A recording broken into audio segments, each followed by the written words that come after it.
Good morning, good afternoon, good evening. Thank you so much all for being with us here.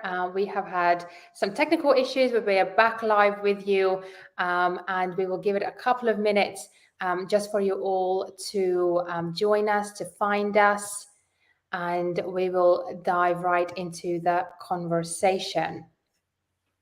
You should all get notification on your LinkedIn, but what I might do is also share the YouTube link just so you can find us. But whoever's here with us right now, drop us a hi in chat. Let us know where you are dialing in, where are you watching us. It's a pleasure to have you here, and I really do appreciate Drop us a hi in sharing your precious time and energy with us. So what I will do in the chat box, I will drop the YouTube link, because we are currently going live both on YouTube as well as LinkedIn.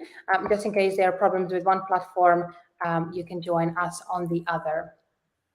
But once again, thank you so much for being here. I think I just got a notification that we are live.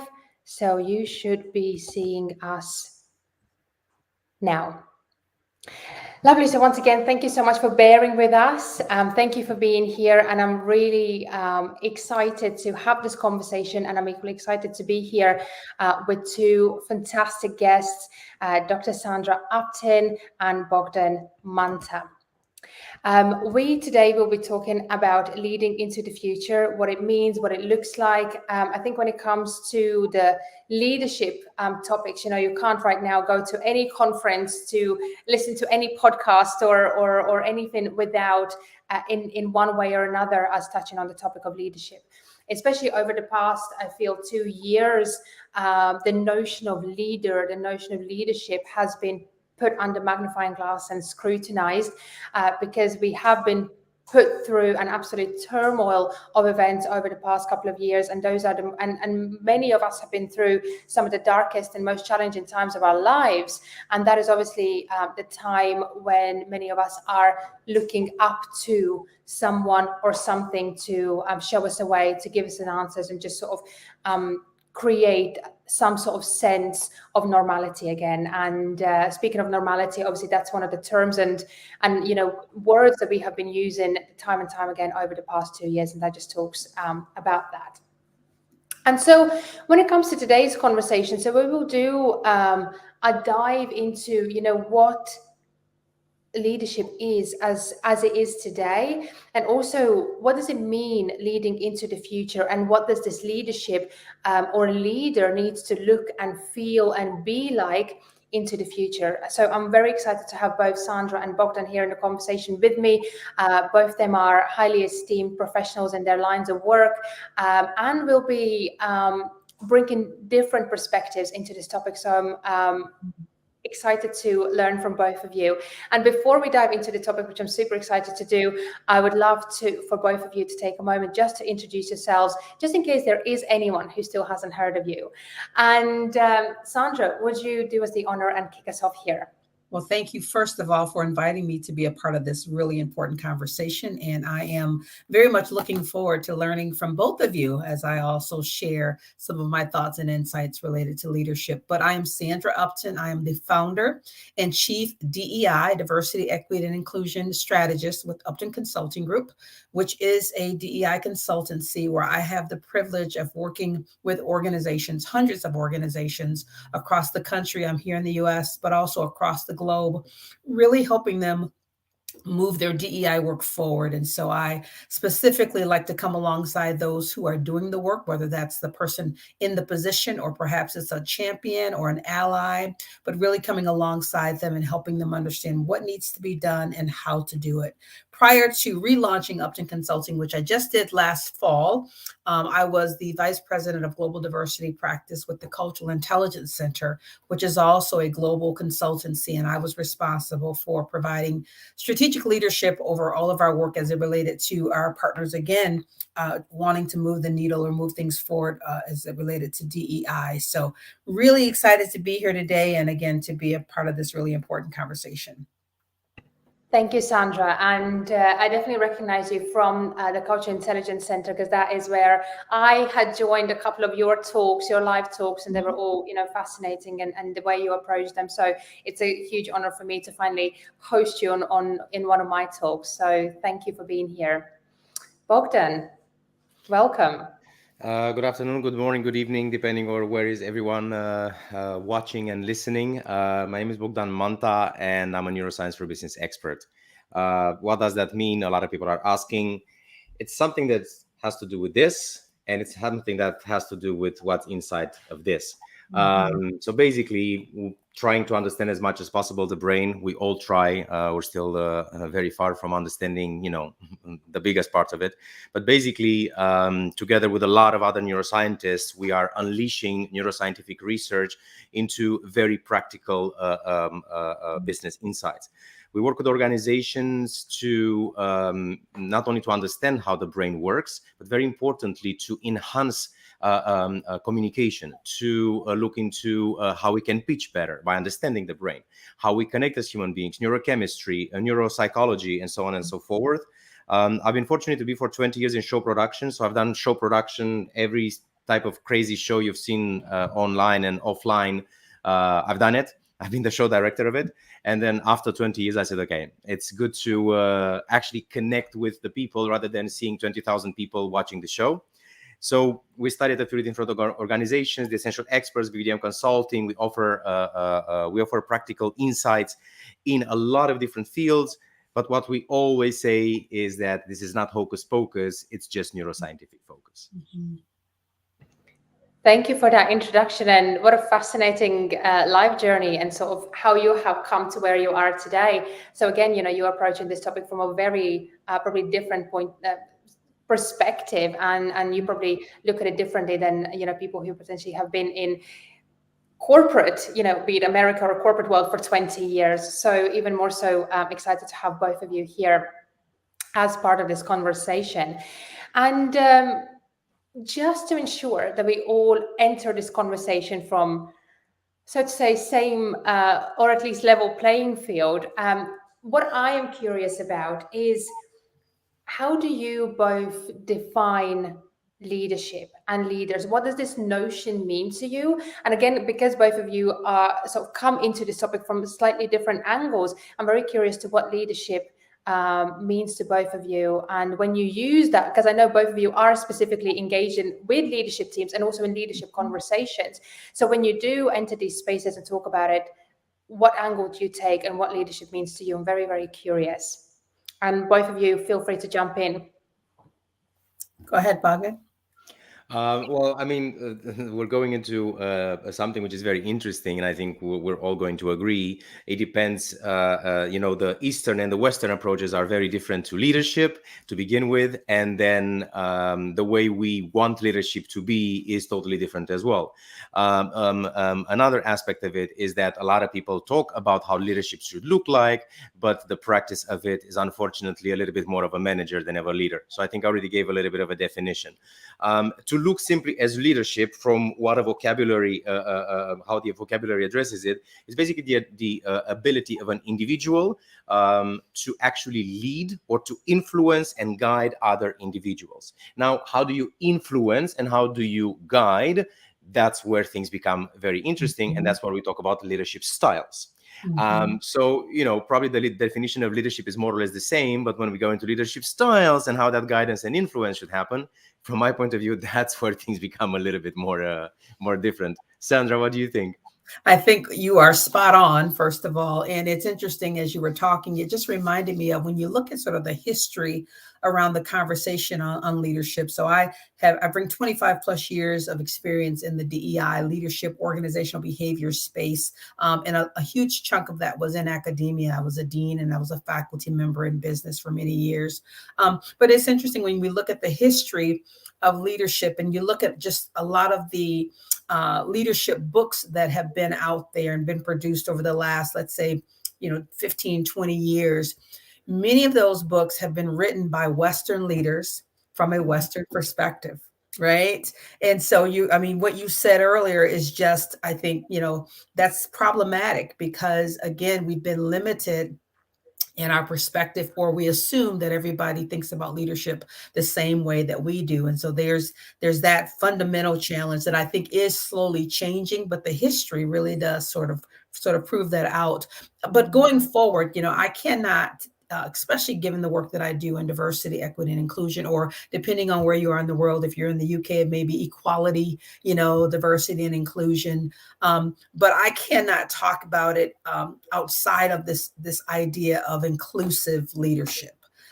So I don't want to jump ahead of us when we start thinking about what does the future of leadership look like. But I would even argue that today it's very challenging, I think, or very much dangerous to talk about or think about leadership outside of this idea of an inclusive leader, and then also adding the whole global component. So a simple definition for me, which would add the word inclusive, and I know that feels like a trendy term that everybody's using, but the bottom line is it is just our reality. And so when I think of an inclusive leader, the way I define that person is someone who creates an environment where their team members, anyone that they are responsible for leading, feels this sense of belonging, right? And they feel seen. And then part of how they do that is making sure that all of their team members are receiving equitable resources and support. So it's not just saying that I care for you and that I want you to be successful and I'm trying to create an environment, but I'm going to take that next step and actually create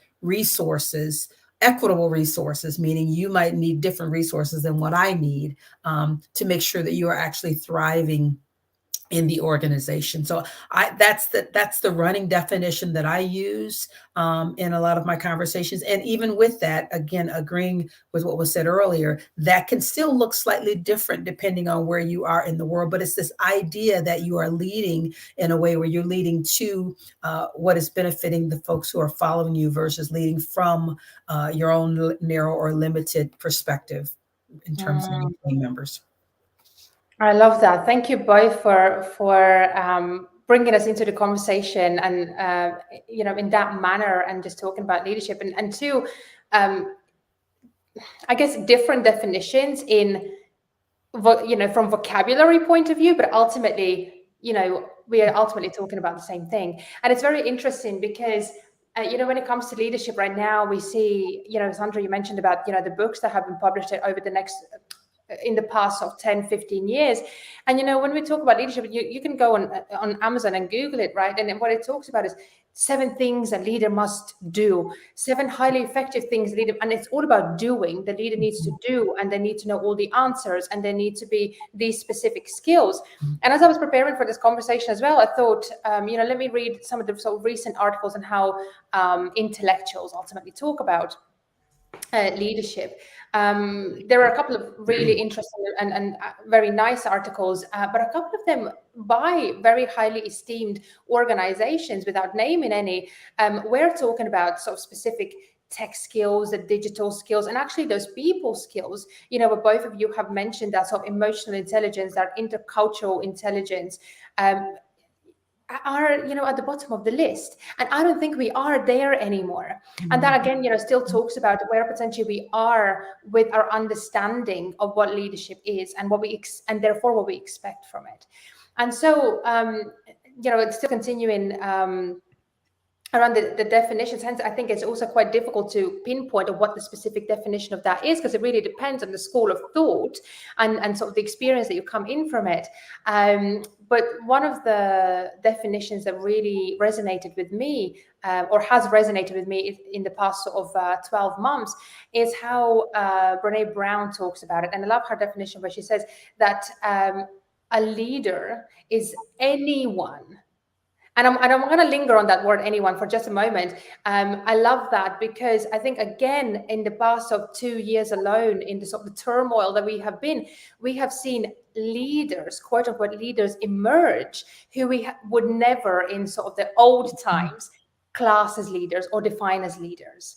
So I love that, that it is anyone who takes responsibility for recognizing the potential in people and ideas, and then has the courage to develop that potential.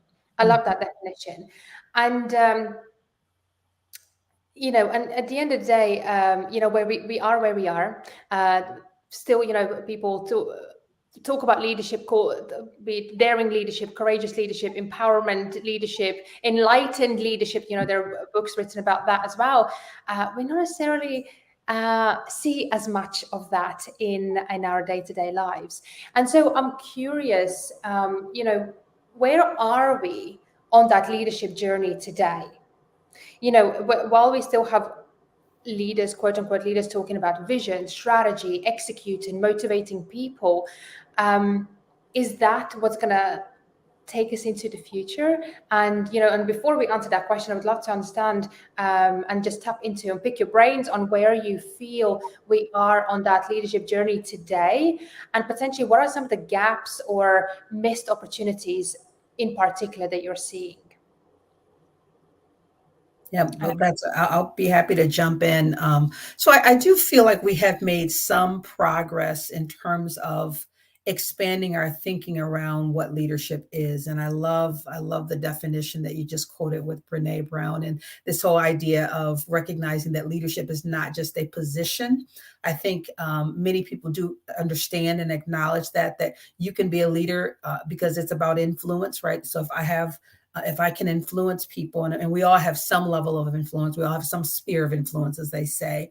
And so if I can use that influence to help someone else be successful and thrive, that is leadership. So I think we've moved along the journey to where I think there is some acknowledgement that leadership is not just about position, title, but we also know that there is that distinction. So even as I was thinking about my definition earlier, I was thinking more so of someone that would be in a position of power, right, where they do have influence over not just how they engage with that person or the people that may report to them, but they also have influence over policy and systems, because we know that if we're going to create change, it can't just be your behaviors, but it's got to be you tapping into those systems that are holding people back.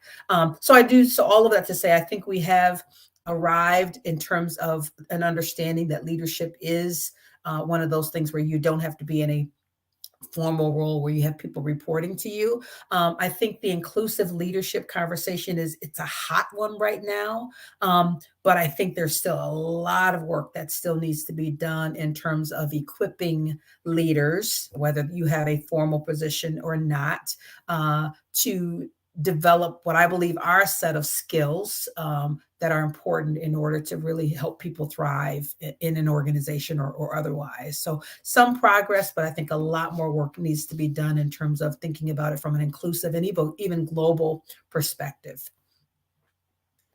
And it's very interesting, Sandra, because earlier you mentioned equitable, and I can very much echo that, because very often, for example, if I go into negotiations or when we're doing negotiation trainings, we always talk about fair and equitable. Is it fair and equitable? And of course, depending where you are in the corporate ladder as a leader, that fair and equitable might look and feel different than otherwise. Very important. But as you were mentioning that, I remember something that I heard 2 weeks ago. We were at a CHRO day, and then we got some interesting insights where there was a survey with I think around 200 C-level executives, and they released the 2021 edition, which is always at the beginning of the next year, right? And then there were 3 things that C-level executives as leaders see extremely challenging and extremely difficult as well nowadays. First and foremost, they're saying that as a leader in a C-level executive, it is one of the most challenging times that has ever been for someone in that position, because you have to be so very adaptable, and there's so many different hats, right? And next to that is this high adaptability to change. Never have they felt before a higher, a more fast-paced change. And it's, as you mentioned, there's diversity, equity, inclusion. There's empathetic leadership. What is it even empathy? We were never asked to be empathetic until 10, 15 years ago. Now suddenly everyone needs to be vulnerable, but we have no idea how. A good listener. That was the third one, by the way. All we talk about is active listening, but nobody's actually teaching us how to actually listen to understand versus listening to reply. And they were mentioning that a very challenging overall role. This incredibly highly fast-pacing change that they have to go through, and of course this lack of listening that they kind of admit that they have, and by that we're looking top down, right? Very importantly. So it's very interesting to see how we're looking at leadership, and how leaders in different, different, who are differently positioned in the corporate ladder see it. Because will someone who is entry level still be a leader? Absolutely, because if that person motivates, inspires, right? It happens. We go into reverse mentoring. Very often you will get an intern from an organization who will reverse mentor the CFO, and it will be an incredible opportunity. Is that intern a leader? Absolutely. Yes. Do we have someone in the C-suite? Is automatically that person a leader? Most probably not. So there's so many things. And what I find very interesting is, of course, going back to the brain, is our capacity of association. Because as human beings, we always, right, we're going into heuristics and the concept of representativeness, and that's where biases are coming from, right? We always associate fast changing situations with experiences from the past. But when that happens so fast, then very often we just pick the wrong information from the past. But what we do when we and tell me if you agree or not. Normally, when someone asks me about leadership, the first thing I do is I think of a leader, or I think of a C-level executive, one that I like, by the way, and I kind of start to explain what leadership is. But funny enough, and I do this exercise very often with people, nobody will tell me what leadership is not, because we never think of a leader who is actually not a leader. We always think of someone who will inspire us, who will motivate us. But leadership, unfortunately, can also have a negative aspect. But funny enough, we never associate with those people. I always find it really fascinating, because unfortunately, and I'm very realistic in many aspects, unfortunately, when it comes to leadership, we also have managers who actually think that they're leaders, but unfortunately they are not. Yeah. And you were saying so many great things, and it just reminded me of, as we think about this journey, just the other day, I may have been just yesterday, I posted in LinkedIn about how the latest statistics came out in terms of what's been called the Great Resignation, or the big quit here in the US, right? In March was another record month where over 4 million people left the job force. And we all know that there are multiple factors, obviously, that influence that. But I would argue that some of that has to do with poor leadership, right? And when you think about an organization, and I tend to talk about this through that lens, because I'm working with organizations all the time. But an organization it's basically an organism. It's a living organism. It's just made up of a bunch of people. So that's why we argue that people don't leave an organization; they leave people, right? So I think that too is symbolic. That continuous migration out of organizations, and people looking for something new and different and better. I think that does, to some extent, not completely, but to some extent, I think, speak to the leadership or lack of leadership that we need inside organizations to move us forward, and to be able to really create diverse and equitable and inclusive spaces. 100%. And some beautiful thoughts that both of you have shared, and some things that I want to echo and reflect on as well. Before I do, I just want to acknowledge everyone who is with us here. And there's a lot of highs that have been sent both of your way. We have got another Sandra who's saying hi. I'm watching from Poland. We've got Ahmed who's saying hi, Surajit, Saranya, Louisa Darling from Amsterdam. So perhaps someone Bogdan. So thank you all for being here. And let us know, obviously, comments and chat box is open and will be open throughout the whole conversation. And let us know what leadership means to you. What does that look like in day-to-day basis? And what are some of the things specifically that unpin leadership for you? Would love to hear that. And please feel free sharing that. We are very, very curious. And, there's some of the things that I guess, what we're talking about here and what we're going through my mind as both of you were talking in terms of how we've evolved is that it's undeniable that today, you know, us ourselves and leaders might be holding on to beliefs about leadership and behaviors that used to work once, but today not necessarily just don't work, but also stifle the potential of their employees and their organizations, and not just stifle, but in some instances actually create harm. So now, you know, there might be someone who's a leader, who's been a leader for, you know, be 30, maybe 40, maybe even just 20 years, who have, you know, gone through a whole evolution of leadership, but not necessarily has evolved themselves. And where they started as a leader is not necessarily, where they started as a leader from behaviors, beliefs, and skill set point of view is not necessarily what works today. And often, because of certain, you know, echo chambers and environments where these people live, they not necessarily have, you know, that information, you know, saying that actually your leadership is not only not working, but is creating harm in this environment, or harm for me specifically, or for these communities specifically. And so, you know, on one hand, you know, again, you know, thing that I'm curious about is, on one hand, we are looking at organizations to say, you know, you must empower your leaders to change their ways in how they lead. On the other hand, we are saying, well, you know, leadership is evolving, skills are evolving, you're a leader, so it's up to you to evolve your leadership and evolve as a person. And then there's also academia, where we're like, well, but that should be taught at school. You know, what are the skills that we should be teaching at school? So what I'm curious about is, whose responsibility, from your point of view, it is this shift to the new paradigm of leadership? Is it the organization? Is it the academia? Is it individual? Is it a bit of a mix of everything? So I'd love to hear your thoughts on that. Who will go first? Go ahead. Sandra. Well, with me, this question always makes me think of one of my most favorite topics, especially in the last 2 years, because you were mentioning, Sandra, the Great Resignation or the Great Attrition. We run around and we do a lot of keynotes, and during these keynotes, we try to basically awaken people, and we keep on saying that 2020 was the disengagement pandemic. And that's exactly how I keep on calling it, the disengagement pandemic.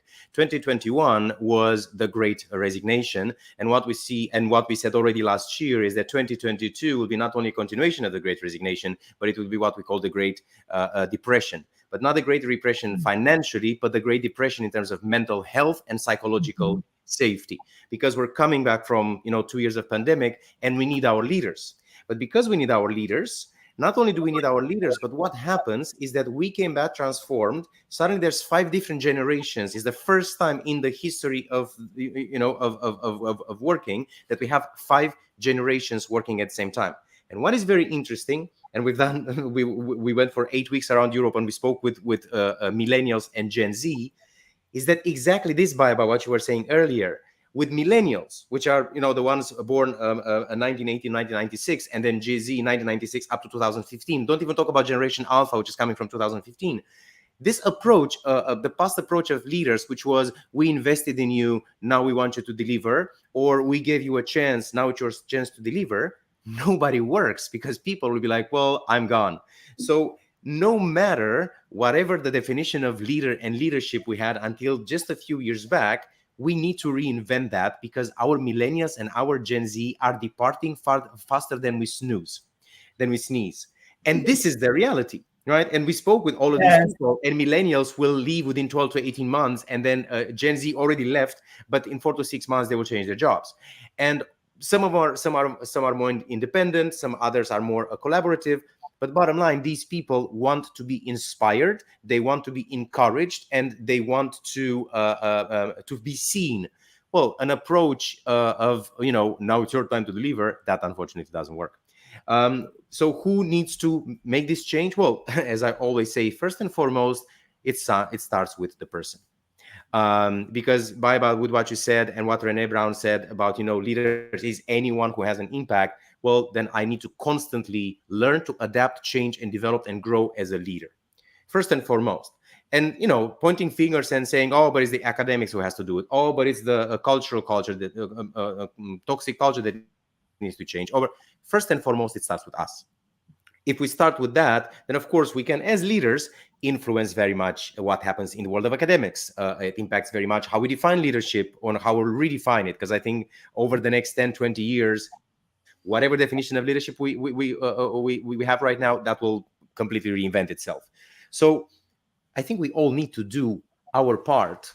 And we can only do this together and by admitting that we don't know everything, that things are changing, and we need to constantly adapt and reinvent ourselves and learn and listen to understand versus listen to reply.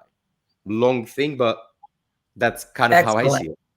I love it. I love it. And I would agree with everything you said. I would add to that. I agree 100% that it does start with us, right? That each of us has that responsibility, whether we are in a leadership position or we know that we're going to have opportunities to lead others towards something positive, to something great. But I do think that there is a shared responsibility there, right? All the way back to academia, and not just in the college setting, but, our schools, our elementary, pre-K through 12, or secondary, however you define your school system. But I think it's everybody can play a critical role. And I think the earlier we can get, particularly to our young generation, to help them, again, just understand that the importance of being flexible and being willing to change and having cultural intelligence, because I do believe that that is a core skill that's necessary for every leader, regardless of the level of influence that you might have. So I do think that there is, I think it does start with the individual, but I do think that there should be shared responsibility in the education space, as well as inside the corporate space, where we are, where we have the opportunity to develop leaders. I think there's a lot that can be done there. And it's interesting, as you talk about the different generations. So you're absolutely right. The first time in our history that we've had all 5 generations working together. And I am hopeful, because I do believe that our younger generation, the Gen X, Gen Zs, I believe, and I think there's research that shows that they definitely have a greater sensitivity and a greater awareness and openness to just difference, to diversity, to including people. I think they have that more so than perhaps some of the older generations. So I think that's a really good thing. And I think that does put us on a really good trajectory. But what's interesting, when you think about this from a cultural intelligence perspective, which again is something I believe that every leader needs, and that it's this idea that it's a skill, this capability that allows you to work effectively or lead effectively in any cross-cultural context. And we know that it's a form of intelligence. So we talk about the brain, it's a form of intelligence that we know can be measured. We know it predicts your performance. But so when we look at it through the lens of cultural intelligence, the data actually suggests that there is not a big difference in terms of when we look at the younger generation compared to the older generation. Although, again, the awareness is there, the sensitivity and the openness is there, they're not any more culturally intelligent than the other generations, right? So there's still work that needs to be done with equipping them. They have the passion, they have the, again, the openness, but we still need to come alongside and equip them with the skills to actually, just because you're motivated, just because you're open and confident, doesn't guarantee that you're going to be effective or successful. So we still need to come alongside them and equip them with the skills, just like we need to equip other leaders across the generations and backgrounds and, whatever the different forms of diversity are. We still need to equip people. So I think that's where we've got a lot of work to do in terms of equipping people with the skills that are necessary for them to think in a way that, again, is open-minded, where they're open to different perspectives. They're managing their biases, which we all have, but they're managing those negative ones, and a whole host of other things that we know can undermine your effectiveness when it comes to influencing other people or helping them be successful inside an organization. It's funny, Sandra, when you were saying something earlier, and usually there's always quotes that pop up. My brain is just full of quotes. Probably 80% of my brain is just quotes. And what is very interesting is that you said something, it was one of my favorite quotes, which is, there is confidence and there is competence. Let's not mix them up. Right.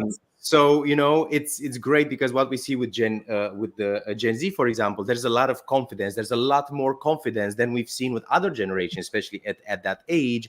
There's a lot of confidence, yeah, but the competence, still those skills, as you mentioned, still have to be developed. And one thing that we see with Gen Z is that they're the most impatient, which you cannot blame. They're born with mobile phones. Everything is fast paced, right? Same day delivery, next day in delivery. Attention span dropped 2.43 seconds in the last 8 years, and keeps on dropping. We have the attention span of a bumblebee. But of course, we need to keep in mind that there is confidence and there is competence, and we kind of need to put them both together. Yeah.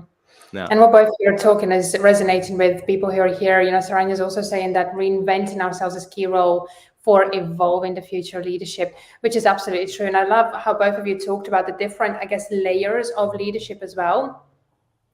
And especially in the diversity, equity, and inclusion work that is so sort of up everyone's priority list, but the sort of results and impact we're not seeing as much as the priority lists. But in the DEI work, we expect leaders to quote unquote lead diversity, and yet we don't have, holistically looking at it, we have organizations full of bad people leaders. So, and now we are, adding another layer, saying, now you need to lead diversity. And yet, unpacking it and taking it another level down, where does it start? It's diversity leadership, people leadership, but it's self-leadership first and foremost. We have organizations full of again, leaders. We talk like, Bogdan, you talked earlier about the fact that we talk about empathy, we talk about vulnerability, we talk about EQ, but we don't necessarily talk about what does that actually mean? What does that actually mean, and what does that actually look like? We say, you have to be empathetic, but what does that actually look like? And so I do apologize just for a moment. No worries. Well, Sandra, I'll pick it up exactly there, because you mentioned something earlier which I absolutely love. Here are the 7 ways how you can Problem is, I absolutely love LinkedIn. Everything that we do is on LinkedIn. But in a certain aspect, I'm also fed up of LinkedIn giving voice to all this. Here are the 5 things how to be a leader. Follow these 5 things and you're going to be a leader. Follow these 5 things and your content will be best. Post at 4 o'clock and your life will be better. Don't bother about the content. Just make sure that it's 3 words in between. We focus so much on the execution of leadership and 7 ways how to be a leader. And we forget about what leadership is actually about. And that is leading people by influencing them, and hopefully positively influencing them, because you can also negatively influence them or manipulate. We're talking here about persuasion and positive motivation, and also to guide them, sometimes in a more empathetic way and sometimes not so much, because that's also a quality of a leader. If a leader is over empathetic, unfortunately, people will walk all over her or him. So it's just finding that balance of understanding diversity, equity, and inclusion, and not trying to fix it, but embracing it. Because I hear a lot of people saying, "Well, we need to fix it." We don't need to fix it. We need to embrace DEI. Let's just embrace it.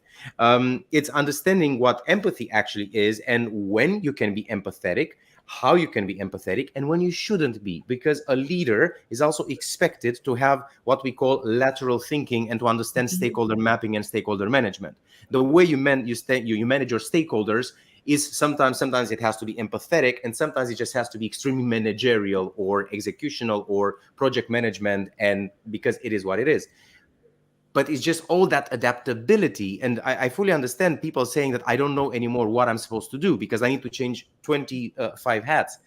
Yes, but this is today's reality. And this is what we expect from leaders. Very important there. We also need to motivate people or leaders to go in that direction. Because very often what I see, I work with a lot of organizations where certain leaders are really, really trying.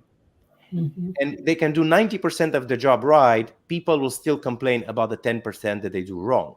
And I'm always saying, okay, what do you do for your leader to support them, to give them feedback, to tell them this is amazing? Because they're human beings just like us. They all eat at McDonald's once in a while. They all have problems with their children, and sometimes their dog passes away. How do we also show that support to our leaders, because the same way as you have reverse mentoring, you can also have reverse leadership. So yeah. Yeah, I think you make some fantastic points, and I especially want to build off of your comment as it relates to, people feel frustrated or overwhelmed because they're like, there's so many, again, there are these 5 things here and these 10 things here. What is it that am I to do in order to be successful or an effective leader? And I go back to the cultural intelligence conversation because I think it's a core part of leadership, and even as we talk about diversity, equity, and inclusion. But the beautiful thing when we talk about the importance of a leader having cultural intelligence, again, if you go back to the fundamental definition of it, it's the capability to function effectively in any cross-cultural situation. So you can put any form of diversity, any type of scenario in that definition. And it's this idea that it's impossible to know everything there is to know. If I'm leading the 2 of you, right, in a formal way, let's say, it's impossible for me to know every single thing about you and your background, both of you, right? So cultural intelligence says it's a framework and it's a mindset that at least I go into that situation with this understanding that I don't know. And so I'm going to commit to learning. And based on what I learn, we would call that sort of your CQ knowledge. Based on what I learn, then I'm going to use that information to adapt how I need to. Right. And I think that ties directly into, again, our ability to effectively create an equitable environment. I understand that the 2 of you, let's say you both want to move up in the organization and at some point you both want to be in the C-suite, but those tracks might look very different based on where you are in the organization, based on your skill set. And so my job as a leader is to come in and to ask the right questions so that I get the kind of insights that I need that then will inform how I can help you both get there. But those tracks might look very, very different. So it's this mindset I want to help people understand. It's this idea of thinking, going in, asking the right questions, and being open to listening and learning. And then as you gather those data points or those insights, then you use that to inform. And that kind of ties into some of the older conversations around situational leadership. But I think it is also, there's a new component to it in terms of saying that this is really a skill that you can develop, and that we know it has a direct impact on your success as a leader. And I think if you come at it from that perspective, I think it eases some of the frustration or people feeling overwhelmed. Like, I've got to, how am I going to know all of this? Well, you don't have to. But if you go into each situation being open, being curious, right? Being committed, and that courageous piece, I think, is really important too, because it's a lot of work. Leadership is work. And especially nowadays, when you have so much diversity in the organization, you have so many injustices that are happening in our world and in our communities, that's now infiltrated inside the organization. And we've got to be willing to talk about that. And leaders have to have the skills to be able to do that. So all of those dynamics can be quite scary, I think, and overwhelming sometimes to leaders. But again, if you have that mindset where you go in with this idea that circumstances might be very different for this person and that person, I'm going to ask the questions, learn as much as I can, and then allow that to inform my decisions. And there's something that I will add to that, because you touched on, again, one of my most favorite topics. Yes, if the 2 of you want to, grow into a C-level position, you will have different tracks. But how do I support you? One very interesting thing there is what we call opening doors. And that it can be very frightening and very scary, because I can open the doors for the 2 of you, and maybe in 5 years from now, you will take my position. And that comes with a lot of courage. Going back, Sandra, to what you said, courageous, that comes with a lot of courage, because somewhere as human beings, we have that right self-preservation instinct, and we want to keep our job and so on.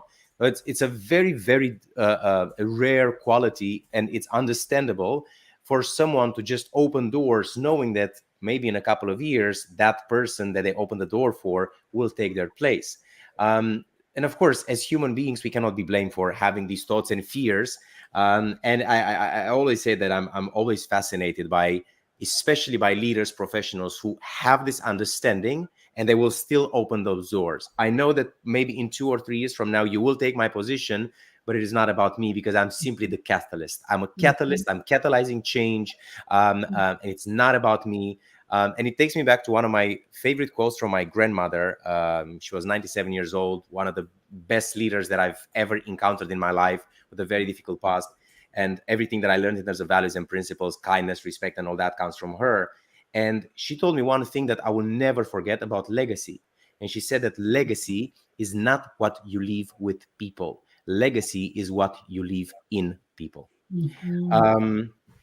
Sometimes they will take your place, but if you understand legacy, then maybe that will make you a little bit more courageous in that quest. That's a beautiful quote and a beautiful legacy. And there's a lot of I'm just amazing things that you've shared, and you've covered a lot of ground, both of you. Just a couple of things that I just want to piggyback on, again, going back to those, to-do lists, what a leader needs to do, and those checklists. Again, on one hand, that again talks about the fact that leaders need to do things. And yes, leaders need to do things, but I think there is more about being. What does a leader need to be? And we don't talk enough about that. We just generate checklists, and you have to, do these things. And if you can't do these things, we also create rigidity where we don't invite different kind of leadership and different kind of leaders to enter these spaces, but we just keep on populating and cloning what we already have. And clearly what we already have not necessarily works in all environments and in the, where we are ultimately headed. And again, just to echo, what Sandra, you were talking about, managing different kinds of people and asking questions and having that intercultural intelligence, having that emotional intelligence. And again, might sound like big concepts, but such a simple thing as asking questions. Because often when we are asked question as a leader, we need to know the answer. But actually, it's about asking questions that allow us to invite a debate, invite different kinds of opinions and styles to come into it. So that's at the very, very core of the DEI work, and at the core of all of those shiny McKinsey reports that promise the 20% increase in productivity and 15% in innovation and so on. There is that at the very, foundation of it, asking open questions. Yeah, absolutely. And I think if we just even can shift our thinking about leadership from this idea of leading from versus leading to, right? So our tendency is to lead from our own narrow experiences and perspectives and values versus leading to, right, the values and perspectives and ideas that those who you have influence over have. Even just that shift in the mindset can just open us up again to be willing to ask questions, right? I don't have to know everything, but if I'm coming at it, if I come at it from a, if I'm leading from, then I'm only going to be, I don't even have time for questions because I already know how I think I need to lead. And I'm assuming that you have similar values as I do. But if I'm leading to, I realize that I'm one perspective out of a zillion other perspectives that may come into this situation. And then I do think when your idea of really pausing to say, what does a leader need to be? Because I think if we can be certain things, then it will enable us to do the things that we need to do. And at the risk of giving you a list, I do think that there are some non-negotiable things that leaders should be if they're going to be able to do the things that are going to really move their diverse teams forward. And this comes from some of the research. Deloitte is one of them. I think I have followed their research when they talk about the 6 signature traits of an inclusive leader. And I believe that those are some core things that we all should consider. So a leader does need to be courageous, right? A leader does need to be committed to the people that it's responsible for. A leader does need to be curious. A leader does need to be collaborative, and a leader does need to be culturally intelligent. And I think if they are authentically being those things, there's a ton of work that comes, so they have no choice but to do. But at the core, if they're committed to being those things, then they'll, what will come out of that are the appropriate actions that are necessary to make sure that behaviors are reflecting this inclusive environment that they're trying to create. And ultimately systems and practices and policies and routines also support that so that everyone is thriving. I would add one more, and it's funny because when we talk, especially with C-level executives about it, they look at it like we're coming from a completely different dimension.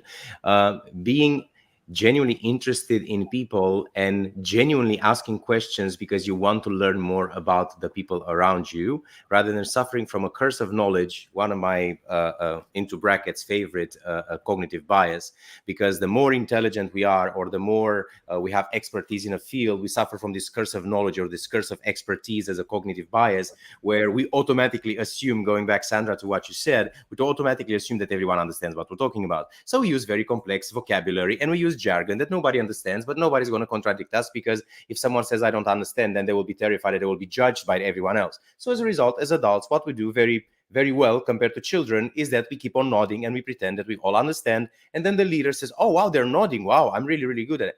But nobody, it's very rare that we hear someone saying, does this actually make sense? Can you say this back to me with your own words? Is there anything that you would like to add? How would you see what I just explained in our organization in the next 18 months? And how would we implement it? What do you think? And the funny thing is, this would be so enriching for one very simple thing. And that is, again, going to that amazing brain of ours. People love to talk about themselves, right? Talking about yourself because someone asks you triggers the same area of the brain where we experience pleasure, high pleasure, the same way where we experience the pleasure of chocolate, of certain drugs and sex. Talking about ourselves triggers exactly the same pleasure from a neurochemical perspective. So if we only would be interested in people and let them talk about themselves, we would learn so much about everyone as leaders. But unfortunately, we expect, going back, Sandra, to what you said, we automatically think that as leaders, we need to know it all. We need to have answers to everything. And God forbid someone says, I don't know. Vulnerability, just say, I don't know, and say, what do you think, my audience? What do you think, people around the table? I don't know. Or maybe I have a biased opinion about it. Let's talk about it. That doesn't make you a bad leader. That doesn't make you a weak part of the link. Quite the contrary. But we go in that concept of vulnerability. And like I said, everyone talks about a lot of different topics, but we don't really know what they are, or we don't really know how to showcase our vulnerability. If you don't know something, don't try to pretend that you do. Just listen to everyone around you, because A, you gain their respect, but B, you will learn so much about them, and that will allow you to actually be the leader that they need, not the leader you think you should be. And it's very simple things, but sometimes when I mention these things, people look at me like genuinely like we're coming from a different dimension. Huh? To listen? To say I don't know? Oh, how funny is that? And it's very common, unfortunately. It's still very, very common. And I guess that is a testimony of where we are with our leadership ultimately in our spaces. And what you've been talking about is resonating again with our listeners. Yvonne, for instance, is saying, I think competencies in the past were confused with experience in terms of years, not innovation and creativity. And ultimately, I feel that, what we are saying here is that the whole premise of what we mean by the term or the notion of leader or leadership needs to fundamentally change. And we need to change also our relationship with what we understand with this notion. So as we are coming to an end of our conversation, I'm curious about, and before I say that, I also loved how both of you talked about specific skills that need to be nurtured into our leaders right now. So we talked about curiosity, creativity, listening skills, question asking skills, cultural intelligence, a whole sort of premise with, I guess, slightly different skills to what we might associate with leaders, but very, very important ones. And ones that not only leaders can learn, but any of us can learn and develop within ourselves. So what is one thing that you would want our leaders and our listeners, because ultimately, who are diving into this, I'm going to call them leaders today. So what is one thing that you want our listeners and any sort of leader, anyone who might be listening to this, take away from this conversation about leadership? Yeah, I just have to reiterate what I said a moment ago, and I think it ties into what Bogdan said in terms of this idea of we like to talk about ourselves. And it's because we're always thinking about ourselves. And so I really want to just challenge people to think about adjusting their mindset from this idea of leading from to leading to, right? So if I'm leading from, my own, again, limited experiences and perspective, I'm going to be limited in my effectiveness in leading others.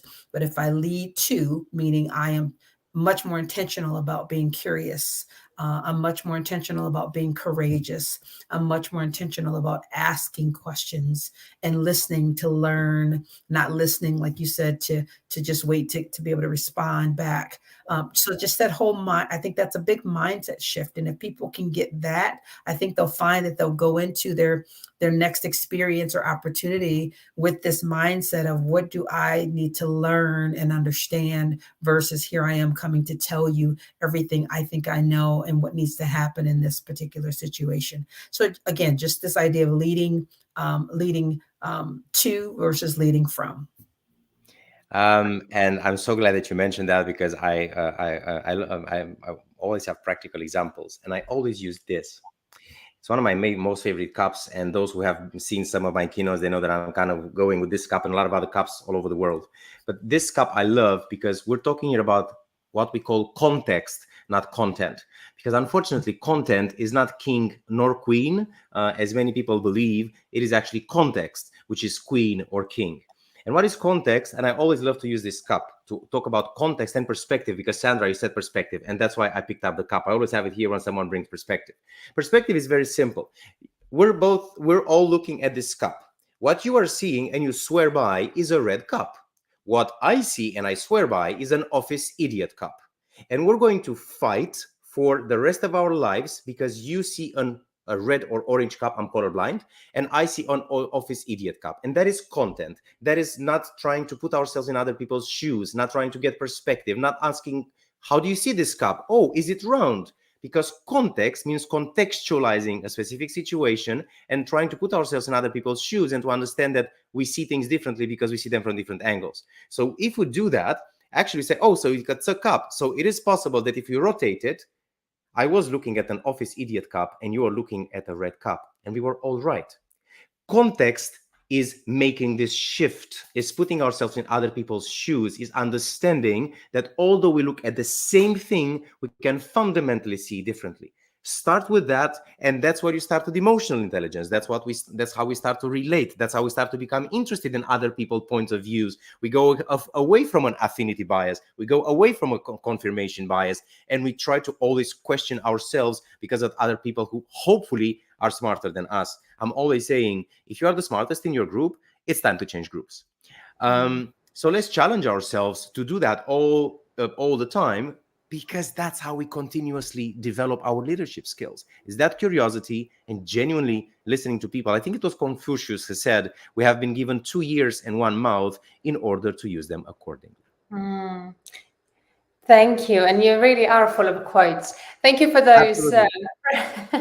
Thank you for those practical examples and really breathing life into this term, leadership. And I guess, from my point of view, that sort of the key takeaway, one piece of nugget is, again, just going back to what I already said earlier and using again, Brown's words, anyone can be a leader. And it's time to move away from these rigid lists, these books that say 7 things you must do, 5 things you need to post as a leader, whatever it might be. There is no recipe. There is no prescription. Yes, there are some skills that you might need to learn, develop, and you are never done with it. You're never done. It evolves, and exactly what we covered in our conversation today, just how leadership has evolved, in one generation alone. And what we needed yesterday is not necessarily what we need today, and definitely not necessarily what we need as we're walking into the future. And what we knew yesterday potentially is already harmful today, not only obsolete, but already harmful. So it is important, to what we already talked about, to reinvent, to pivot, to ask those open questions, not just to others, but also to ourselves, to create space in between our hustling and bustling, to actually reflect and create space to reflect, to think, to process, so that we do create space for ourselves to evolve as the people, their needs, and the world around is evolving. But once again, anyone can be a leader, and you don't need any recipes for that. So with that, and again, people are just agreeing with what you both have talked about, that, for instance, Nordin saying the servant leadership is all about listening.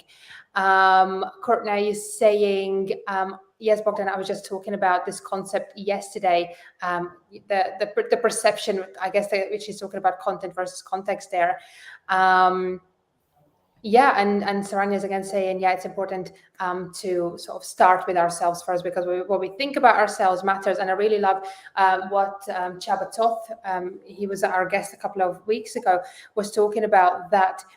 And again, when we talk about inclusivity and those kinds of things and leadership, it starts with self-leadership and it starts with self-inclusion. So the finger always in the mirror points back at us at the end of the day. And Bye-bye, I'm going to add one quick final thing, because it's exactly what I said to Sandra at the beginning. Bye-bye and I, we spoke in the past, but I met Sandra just now, right? For the first, and my first, Sandra, what was the first thing that I said to you? I forget exactly, something about you look, your background is perfect, or everything looks great. That you're incredibly charismatic.